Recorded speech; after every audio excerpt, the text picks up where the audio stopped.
You want me to go back there? Back to him? Back to Henry? No, I know. It's scary. From the moment Stranger Things Season 5 opens and Holly Wheeler turns the page of A Wrinkle in Time, a quiet signal flashes through the story, one that feels innocent on the surface, but grows into something far larger as the episodes unfold. This theory explains how that tiny moment becomes the spine of the entire season, revealing Stranger Things' deepest connection yet to Madeleine L'Engle's classic novel and exposing the hidden truth about Holly, Henry Creel, and the final showdown waiting in Volume 2. It all begins with something simple, a book in Holly's hands. But the breadcrumbs begin much earlier, scattered throughout the series like whispers from another dimension, pointing toward a narrative that was hiding in plain sight. Support this content by liking, sharing, and subscribing for more upcoming theories. A clue from the previous episode reveals how Stranger Things has been preparing this twist for years, quietly layering references and hints around Holly while pretending she was just a background character. When she suddenly ages up for Season 5, the show claims it's just the same time jump affecting the entire cast.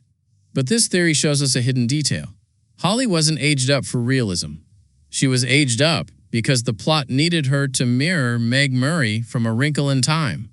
The story requires a girl just old enough to understand cosmic danger, young enough to see the world with terrifying honesty, and special enough to hear a voice no one else can hear. And that voice is Mr. WHATSIT, not the kindly astral traveler from the novel, but Henry Creel, the boy who became Vecna. Holly calling him Mr. WHATSIT is more than a cute reference. It's the key. It's the signal that Henry has found a new way to reach into the real world, reshaping his monstrous identity into something a child might trust. This is exactly how IT manipulates Meg's brother in A Wrinkle in Time, and it's how Henry manipulates Holly across dimensions. Henry appears kind and protective, helpful. He tells her she's in danger. He tells her he'll save her. And she believes him, just as Charles Wallace believed the false promises of IT. It's not a monster clawing at the door. It's a comforting voice inviting her to step deeper into the dark. When Holly is abducted by her imaginary friend at the end of Episode 1, most viewers assumed this was Vecna striking again. But this theory explains something far more chilling. Holly wasn't abducted. She followed him. She went willingly, the way a trusting child follows an imaginary companion. And this shows us a hidden detail. Holly doesn't see Henry the way Max or Eleven sees him. She sees the version he wants her to see, not Vecna, not the Mind Flayer's general, not the monster who destroyed Hawkins. She sees Henry, just Henry, the injured boy who hates the world but desperately wants one person to believe he can be good again. Here's where the breadcrumbs begin to form a pattern. In the first shadow, the Stranger Things stage play that expands Henry's past, we learn that Henry's memory world isn't a simple prison. It's a fractured universe where pieces of his identity break apart like shards of glass. One shard is the Henry who becomes Vecna, angry, monstrous, and unstoppable. But another shard might still be the boy before everything shattered. Holly seems to speak to that shard, not the monster. And that leads to the most mind-blowing possibility planted by Season 5. Holly might represent the only person who sees Henry's lingering humanity. But this is where Stranger Things twists the A Wrinkle in Time parallel into something darker. Meg's love for her brother frees him. Holly's compassion for Henry doesn't redeem him. It empowers him. Because Henry is not looking for love. He's looking for a door, a connection, a vessel. Every time Holly talks to him, every time she calls him Mr. WHATSIT, she gives him permission to reach a little further into her mind and a little further into the waking world. This is also why she can't see what everyone else sees. When Holly wanders into Henry's mind palace, comparing it to Camazotz, she doesn't see nightmares. She sees order. She sees structure.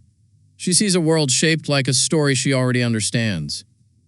In A Wrinkle in Time, Camazotz is IT's domain, a world of forced sameness, manipulated minds, and a monster that feeds on conformity. In Stranger Things, Henry's mind palace echoes that idea, but twisted. He doesn't force sameness. He forces meaning. He gives trauma purpose. He rewrites memories so that his victims believe pain is destiny. To him, a broken mind is easier to inhabit. And that's why Max is trapped in the caves of Henry's memory. The caves aren't random. They're his version of Camazotz. Darkness, echoes, the illusion of safety that hides the truth of imprisonment. Henry is afraid to enter those caves because they contain the part of himself he wants to forget, the human part. the part Max keeps bumping into as she tries to escape. And this shows us a hidden detail. Max isn't just trapped inside Henry's mind, she's trapped inside the part of Henry he hates the most. Meanwhile, Holly promises Max she'll help her escape Henry's memories, and for the first time, someone other than 11 tries to save Max on a psychic level. This is where Stranger Things deepens the A Wrinkle in Time parallel. Meg had to confront IT to free her brother.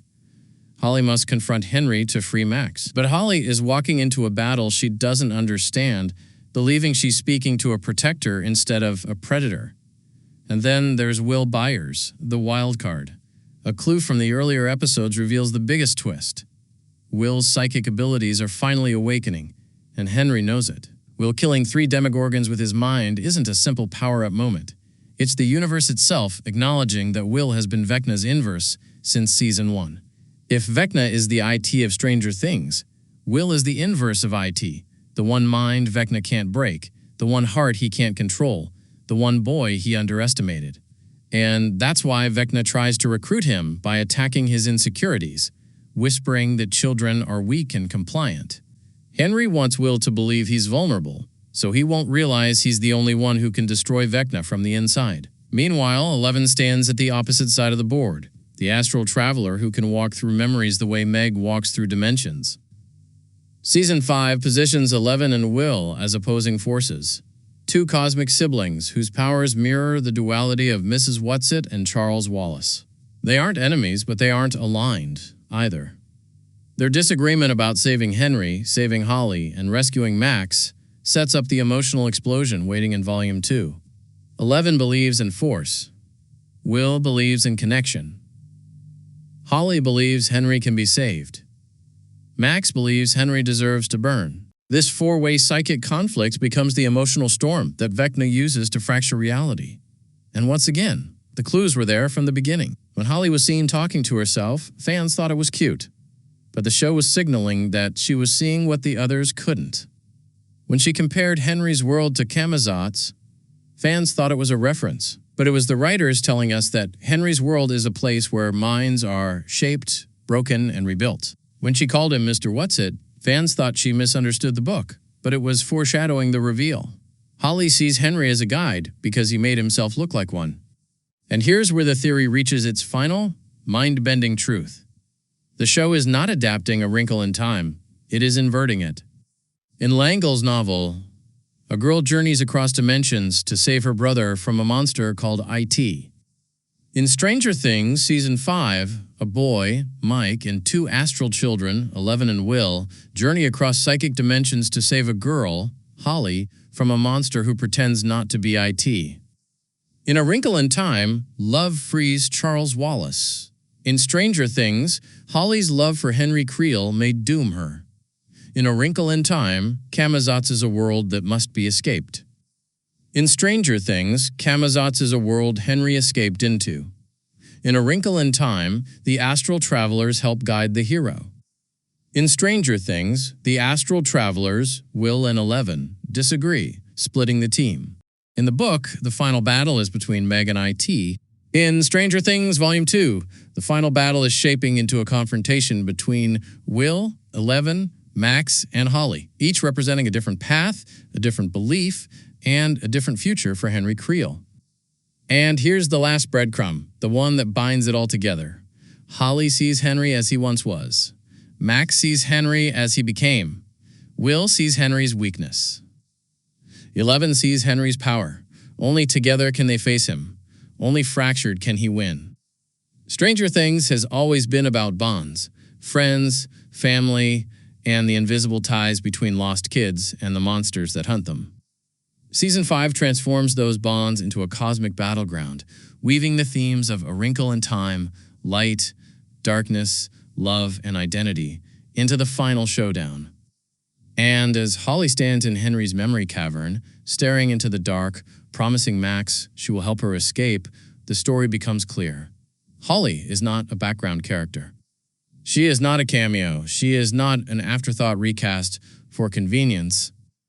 She is Meg Murray reborn in Hawkins, drawn into the mind of a boy who calls himself Vecna, searching for the one person who might believe he's still human. But the truth is, The same truth Meg faced.